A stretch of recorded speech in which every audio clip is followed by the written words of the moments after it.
नमस्कार साथियों, स्वागत है आप सभी का एकलव्य पीसीएस पर। और इस समय जो सबसे महत्वपूर्ण चीज़ है, जो मुझे लगता है आप लोगों को इस पर बहुत ज़्यादा ध्यान देने की ज़रूरत है, वो है पैट 2026। अगर आप एक ऐसे विद्यार्थी हैं जिसने किसी भी कारण से या तो पैट 25 नहीं दिया, ठीक है, या दे नहीं पाया, या अगर दिया भी तो स्कोर उसका कम है, स्कोर उसका लो है, तो ऐसे सभी लोगों को जिनका स्कोर किसी भी कारण से, कारण कोई भी हो सकता है, बहुत सारे रीजन हो सकते हैं, किसी भी कारण से अगर पैट 25 आप नहीं दे पाए या किसी भी कारण से पैट 25 में आपके नंबर कम रहे, तो मुझे लगता है कि अब आप लोगों को पैट 26 के लिए बिल्कुल सीरियस हो जाना चाहिए। क्योंकि भाई मैं कई बार आपको बता चुका हूं, मैंने कई वीडियोस में बताया है कि अगर यूपी में बढ़िया नौकरी आपको लेनी है, बेहतरीन नौकरी लेनी है यूपी में, तो फिर आपको यूपी SSC देना पड़ेगा, यूपी SSC से होकर के जाना पड़ेगा, ठीक। क्योंकि यूपी SSC एकमात्र ऐसा संस्था है जो आपको होम पोस्टिंग भी दे सकता है, याद रखना, होम पोस्टिंग। इसके अलावा कोई और विभाग ऐसा नहीं है, कोई और डिपार्टमेंट, मतलब कोई और ऐसी संस्था नहीं है जो आपको होम पोस्टिंग दे दे। याद रखना, यूपीपीएससी कभी आपको होम पोस्टिंग नहीं दे पाएगी। अधिकारी बन जाओगे आप, एसडीएम बन जाओगे, सीईओ बन जाओगे, लेकिन कभी घर नहीं आ पाओगे। पुलिस में आप जो है चाहे सिपाही बनो या दरोगा बनो, कुछ भी बनो, घर नहीं आ पाओगे। लेकिन यूपी SSC में आपके पास ये मौका रहता है कि आप अपने घर आ सकते हो, निश्चित रूप से घर आ सकते हो, ठीक है। चाहे आपका ग्रेड पे 2000 है तब भी घर आ सकते हो, 2400 है तब भी घर आ सकते हो, 2800 है तब भी घर आ सकते हो, ठीक। और रिटायरमेंट की तरफ 4200 ग्रेड पे में भी घर आ जाओगे। तो बहुत जरूरी है हमारा यूपी SSC से संबंध होना, इससे पाला हमारा पड़ता रहेगा जब तक आप यूपी में तैयारी करोगे तब तक। तो आज सबसे इंपॉर्टेंट जो जानकारी है जिस पर हमें फोकस करना चाहिए वो है पैट 2026, ठीक। ये मैं इसलिए आपको बता रहा हूं ताकि आप कि किसी भी वजह से अगर पैट आपका 25 अच्छा नहीं गया तो आप इसको लेकर के सीरियस होइए और इसके बारे में अभी से आप लोग पढ़ाई करना प्रारंभ कर दीजिए। हम सारी चीज़ों की बात करेंगे, सिलेबस की बात करेंगे, इसको कहाँ से पढ़ना है, कैसे पढ़ना है और कौन कौन सी इससे वैकेंसी भी आ सकती है, ठीक। सबसे पहले मैं आपको बता दूं कब तक आने की संभावना है, ठीक है। कब तक आएगा, कब तक आएगा पैट 26 कब तक आएगा? तो अगर मैं आपको ये बताऊं कब तक आएगा, तो मैंने आपसे बोला है जून में आने की प्रबल इसकी संभावना है। जून अभी चल रहा है तो बहुत हद तक चांस है कि जून में इसका नोटिफिकेशन आपको देखने को मिल जाए। और किसी कारण से नहीं भी आता है तो जुलाई तक ये आ ही जाएगा। इससे आगे मुझे नहीं लगता इसके आगे जाने का कोई मतलब बनता नहीं। तो जून के लास्ट या जुलाई के फर्स्ट वीक तक आपको देखने को मिल जाएगा, ठीक है। क्योंकि आयोग है, सरकारी काम में धीरे धीरे होता है, तो 10-15 दिन तो ऐसे ही आगे पीछे हो जाते हैं। जब आप भी कभी सरकारी काम करोगे ना तो आपको भी 10-15 दिन करने का समय मिलता है। जैसे मैं अपने विभाग की बात बताऊं तो हमारे पास IGRS आती है, तो उस IGRS को निपटाने के लिए हमें 1 महीना मिलता है, 1 महीना। सफाई संबंधी IGRS को निपटाने के लिए 15 दिन का समय मिलता है, आवास संबंधी IGRS के लिए 1 महीना मिलता है। तो कहने का मतलब है कि 1-1.5 महीना सरकारी कार्यों में आसानी से मिलता है, ठीक है। इसीलिए मैं लिखा है जून और जुलाई। जून और जुलाई तक इसका नोटिफिकेशन आएगा। और पेपर कब तक होगा, तो बहुत हद तक जहां तक मेरा अनुमान है, तो एग्जाम की अगर हम बात करें कि एग्जाम इसका कब तक होगा, तो साथियों एग्जाम इसका अक्टूबर और नवंबर तक होने की प्रबल संभावना है। अक्टूबर नवंबर यानी इस साल पैट होगा। और इस साल जब पैट होगा तो पैट से बहुत सारी वैकेंसी भी आएंगी। मैं आपको बता दूं, ये मत सोचना, बहुत सारे लोगों का सवाल है कि भैया बड़ी बड़ी भर्तियां तो सब इसी में ही चली गई, लेखपाल इसी में चला गया, है ना, VPO वीडियो इसी में चला गया, ठीक, लोअर PCS इसी में चला गया, तो अब भर्तियां बची ही नहीं है, तो 26 में कौन कौन सी भर्तियां आएंगी, कोई भर्ती बड़ी नहीं आएगी, ऐसा लोगों का अनुमान है। लेकिन मैं आपको बता दूं ऐसा नहीं है, 26 से भी बड़ी भर्तियां आएंगी। और उन बड़ी भर्तियों के आने का जो सबसे बड़ा कारण है वो है साथियों चुनाव। हम सबको पता है 27 में चुनाव है और चुनावी वर्ष होने के कारण यूपी SSC को वैकेंसी निकालनी ही पड़ेगी हर हालत में। कौन कौन सी वैकेंसी आने की संभावना है, तो अगर मैं आपको बता दूं तो देखो जूनियर असिस्टेंट इससे आनी है ही हर हालत में, 100% आएगी जूनियर असिस्टेंट। ठीक, इसके अलावा एक जो बड़ी वैकेंसी रहेगी वो रहेगी वीपीओ और वीडियो की। ये बड़ी वैकेंसी आएगी 2026 में, विश्वास मानिए 100% आएगी। एक वैकेंसी की और चर्चाएं चल रही हैं, वो है मुख्य सेविका। ठीक, इसके भी आने की प्रबल संभावनाएं बन रही हैं। और एक जो वैकेंसी है जो इस बार लोअर पीसीएस में नहीं आई, बहुत हद तक संभावना है वो अलग से आए। 2 वैकेंसी हैं। ठीक, पहली तो वैकेंसी जो मुझे लग रहा है कि इस पैट 26 से आएगी वो है वन दरोगा। बहुत ही बढ़िया, वन दारोगा। ठीक है, दारोगा इसी तरीके से लिखा जाता है, याद रखना, शुद्ध वर्तनी में दरोगा नहीं होता, दारोगा होता है। तो ये तो कुछ बड़ी बड़ी वैकेंसीज मैंने आपको बताई हैं। ठीक, तो आपका कर्तव्य क्या बनता है? आपका कर्तव्य बनता है कि पैट में अभी से जुट जाइए। खासकर वो सभी लोग जो पैट 25 नहीं दिए या फिर दिए लेकिन स्कोर उनका कम है, क्योंकि इसमें कोई दो राय नहीं है कि बिना पैट के अच्छे स्कोर के आप कोई भी बढ़िया एग्जाम दे ही नहीं पाओगे। और जब एग्जाम दे ही नहीं पाओगे तो पास और फेल तो बाद की बात है, कि मैं पास हुआ कि फेल हुआ, मेरिट में आया नहीं आया, दौड़ लगाने को मिली नहीं मिली, वो सब बात की बात है। ये बात आप अच्छे से दिमाग में बिठा लो। तो कहने का मतलब है कि आपको इसमें पैट अच्छे से तैयार करना पड़ेगा। पैट के लिए आप सीरियस हो जाइए। पैट की अगर मैं थोड़ा सा बात करूं तो पहले इसका सिलेबस आपको मैं दिखा देता हूं कि इसका सिलेबस क्या है। चलिए, ये आप देख लो, यहाँ पे ये है पैट का सिलेबस।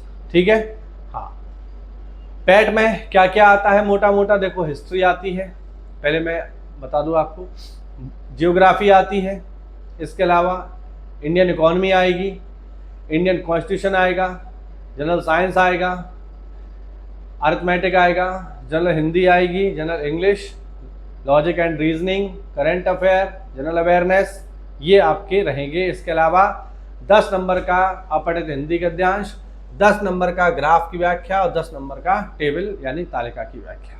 ठीक, ये आपका मोटा मोटा सिलेबस है। और अगर मैं इसको गहराई से बताऊं तो देखो, यहाँ पर आप देख लो, इतिहास में भी क्या क्या आएगा। देखो, इतिहास को भी 2 हिस्सों में बांट रखा है। इतिहास में ये आपका पूरा का पूरा प्राचीन और मध्य है, और ये 5 नंबर का आपका आधुनिक है, यानी इतिहास हमारा 10 नंबर का इसमें आपको देखने को मिलेगा। 5 नंबर में आपको सिंधु घाटी सभ्यता, वैदिक सभ्यता, बौद्ध धर्म, जैन धर्म, मौर्य वंश, गुप्त वंश, हर्षवर्धन, राजपूत काल, सल्तनत काल, मुगल साम्राज्य, मराठा, ब्रिटिश साम्राज्य का अभ्युदय, प्रथम स्वतंत्रता संग्राम और ब्रिटिश राज्य का सामाजिक आर्थिक प्रभाव।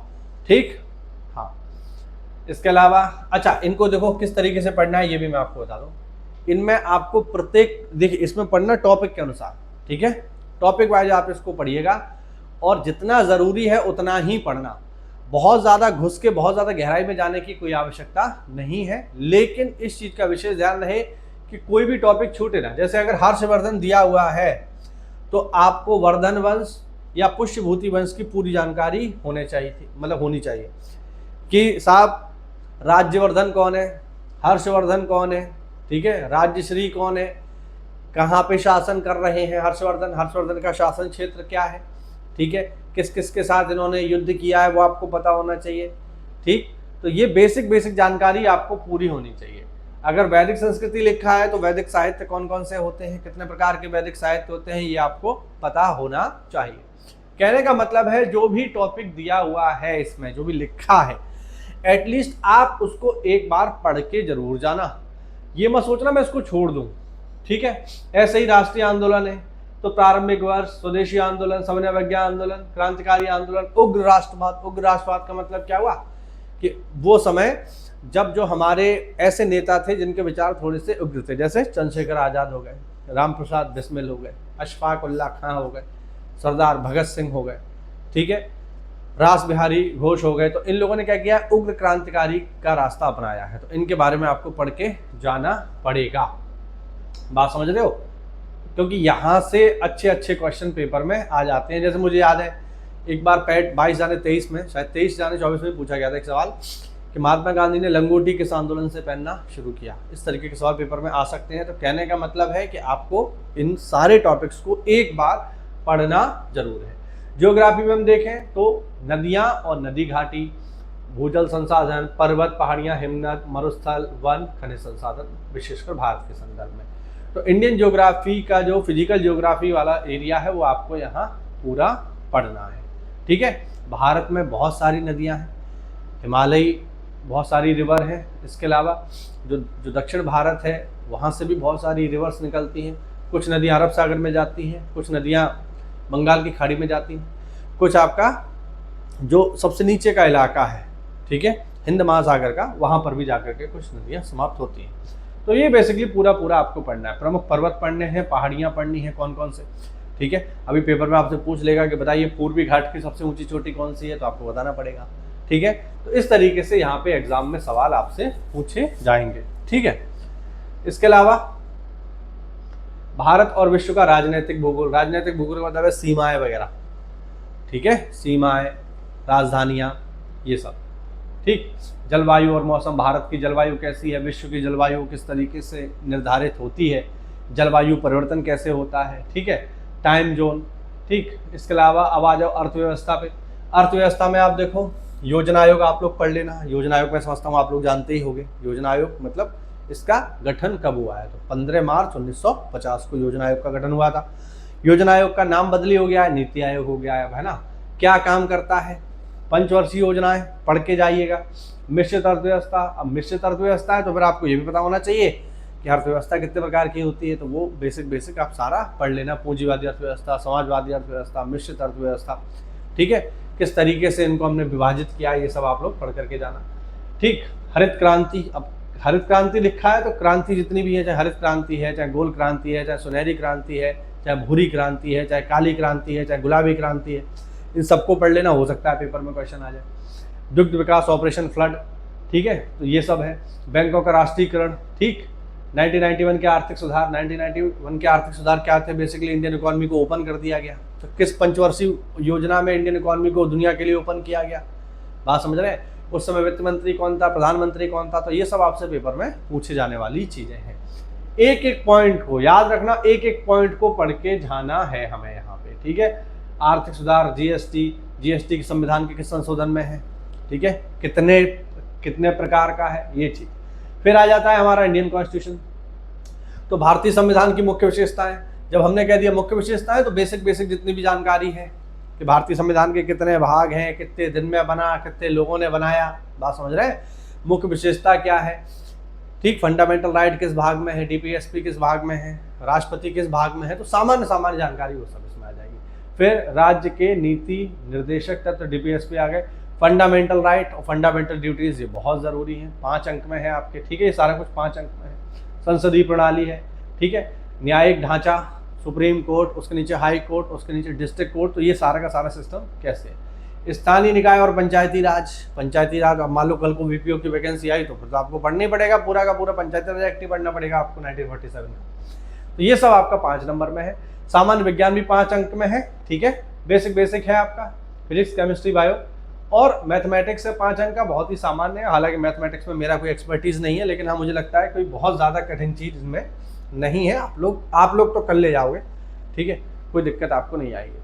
अब हिंदी देख लो, हिंदी 5 अंक की है। तो संधि के प्रकार, यण संधि, विसर्ग संधि, स्वर संधि, इस तरीके से और भी बहुत सारी संधियाँ होती हैं। विलोम शब्द हैं, पर्यायवाची हैं, वाक्यांश के लिए एक शब्द है, ठीक है, इन सबको पढ़ लो। मुहावरे हैं, लिंग है, सामान्य अशुद्धियाँ हैं जो बोलने में लिखने में हम लोग करते हैं। जैसे उदाहरण के लिए अगर मैं आपको कहूँ कि जैसे एक शब्द है, चलिए थोड़ा सा बात कर लेते हैं इस बारे में। जैसे एक शब्द है, अब एक शब्द आता है यहाँ पर, मैं आपसे कहूँ लिखो शमशान, है ना, तो बहुत सारे लोग शुद्ध भी लिख देंगे, लेकिन बहुत सारे लोग, अब जैसे शब्द आ जाए, जैसे ये आया, ये है ना, और फिर आ गया, इनमें से शुद्ध आपको छांटना है, फिर है ये वाला, ठीक है, तो ये है। तो अब बहुत सारे लोग, मुझे पता है आप लोग होशियार हैं, बहुत सारे लोग इसका आंसर क्या लगाएंगे, बी वाला ही लगाएंगे, मैं जानता हूँ, ठीक, ये है शमशान। लेकिन जब बोलने की बात आ रही है ना, तो हम लोग क्या बोल रहे हैं, शमशान बोल रहे हैं। और याद रखना, जब हम शमशान बोलेंगे तो बहुत हद तक संभव है कि पेपर में जल्दबाजी में हम इसको लगाएं।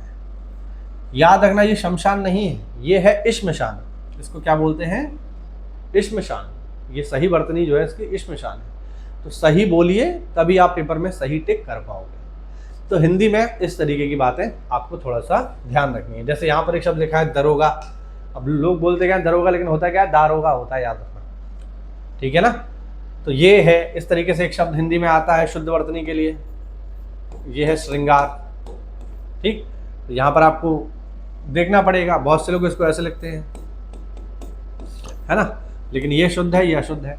तो हिंदी में आपको थोड़ा सा ये अच्छे से तैयारी करनी पड़ेगी। ये मैं इसलिए बता रहा हूँ क्योंकि ये आपको पैट के बाद भी बहुत काम आने वाला है, ठीक है। अंग्रेजी है, सामान्य अंग्रेजी व्याकरण है और अपठित गद्यांश है। 2 से 3 सवाल तो अपठित गद्यांश के ही आते हैं, जिनको आप आसानी से पढ़ के, इतनी मैं समझता हूँ अंग्रेजी की समझ सभी लोगों को है। फिर आ गई आपकी रीजनिंग मैं समझता हूँ जितने भी लोग तैयारी कर रहे हैं उनका कुछ भी विषय मजबूत हो ना हो, रीजनिंग कम से कम मजबूत होता है। प्रैक्टिस से आने वाली चीज़ें, दिमागी कसरत है एक तरीके की, तो वो आप यहाँ आसानी से कर लोगे। फिर आया करंट अफेयर याद रखना 10 अंक का है। बाकी अब तक जो हमने देखे सारी की सारी चीज़ें, हिस्ट्री, ज्योग्राफी, कॉन्स्टिट्यूशन, केवल हिस्ट्री को छोड़ के हिस्ट्री 10 की थी, बाकी ज्योग्राफी, कॉन्स्टिट्यूशन, इकोनॉमी सब 5 अंक का, लेकिन करंट अफेयर 10 अंक का है।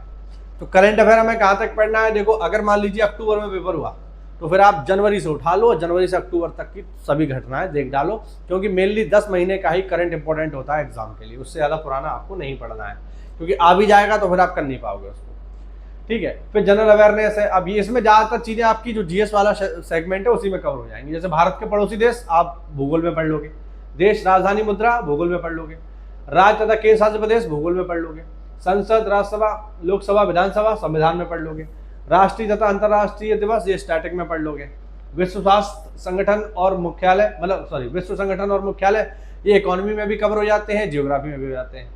भारत के पर्यटन स्थल ये हम ये आपको जो है पढ़ने चाहिए। कला और संस्कृति है, भारत और विश्व के खेल हैं, तो ये सब आपको यहाँ पर पढ़ने हैं। प्रसिद्ध पुस्तकें और लेखक, पुरस्कार एवं विजेता ये करंट में आपके कवर हो जाएंगे, ठीक है। जलवायु परिवर्तन एवं पर्यावरण ये आपका ज्योग्राफी में भी कवर होगा, करंट से भी कवर होगा। बाकी 10 नंबर का आपका हिंदी गद्यांश, 10 नंबर का ग्राफ और 10 नंबर की तालिका। तो हिंदी को आप देखो तो हिंदी 15 नंबर की है, देखो 10 अंक की तो यहाँ पर ये तो हिंदी गद्यांश ही है, और गद्यांश कितने आएंगे, 2 आएंगे 5-5 नंबर के। तो 10 नंबर की हिंदी यहाँ हो गई, ठीक है, और 5 नंबर की यहाँ हो गई, तो 15 नंबर की हिंदी है, देख लो भाई, है ना। तो हिंदी को थोड़ा सा अच्छे से आप लोग ध्यान दीजिए। बाकी ग्राफ और टेबल जो है ये मैथमेटिक्स वाला सेगमेंट है, और ये आप मैथमेटिक्स और रीजनिंग में कवर करते हो, तो ये थोड़ा सा आपको यहाँ ध्यान देना है। इसके अलावा ये भी याद रखना 1/4 की नेगेटिव मार्किंग भी होती है इसमें, 1/4 की नकारात्मक अंकन भी होगा, तो इस चीज़ को थोड़ा सा आप लोग ध्यान रखिए, जिससे आपको पेपर में दिक्कत ना हो। तो ये है सारी की सारी चीज़ें। और मैं फिर बता दूं, पैट बहुत ही आवश्यक है, बहुत ज़्यादा, है ना। पैट को आप हल्के में मत लो, पैट को अच्छे से तैयारी करो, अभी समय है आपके पास। इस समय आपके पास मान के चलिए 3 से 4 महीने तो हैं ही, 3 से 4 महीने अच्छे से पढ़ लो, मेहनत कर लो, ताकि जब पेपर आए तो आपके पास अच्छा स्कोर हो, क्योंकि इसी स्कोर के बाद आप बहुत सारे एग्जाम्स में अपीयर हो पाओगे। और हो सकता है किसी एग्जाम में जिसमें आपका सिलेक्शन होना हो और उस एग्जाम को आप दे ही ना पाओ पैट की वजह से, तो ये बहुत खराब बात है। तो अच्छे से तैयारी करो, मेहनत करो। मेरे चैनल पर मैं बहुत सारी चीज़ें यूपीजी की क्लास में चला ही रहा हूँ, ठीक है। हालांकि पैट में यूपीजी की नहीं आती है, लेकिन मेंस में आती है, तो वहाँ आपको जो है काम आएगी, ठीक है। इसके अलावा हमने यहाँ पर जो मेडावल इंडिया है उसको भी मैंने बहुत सारी क्लासेस यहाँ दे रखी है, आप चाहें तो उनको देख सकते हैं, उनको मैं दोबारा कंटिन्यू करूँगा, ठीक। तो अच्छे से मेहनत करो, तैयारी करो। हमारे चैनल पर बहुत सारी फ्री क्लासेस है जिनका आप फ्री में लाभ उठा सकते हो। कोई सवाल हो तो कमेंट के माध्यम से पूछिए, मेरे टेलीग्राम चैनल से जुड़ जाइए। मिलते हैं अगली क्लास में, तब तक के लिए जय हिंद, जय भारत, वंदे मातरम।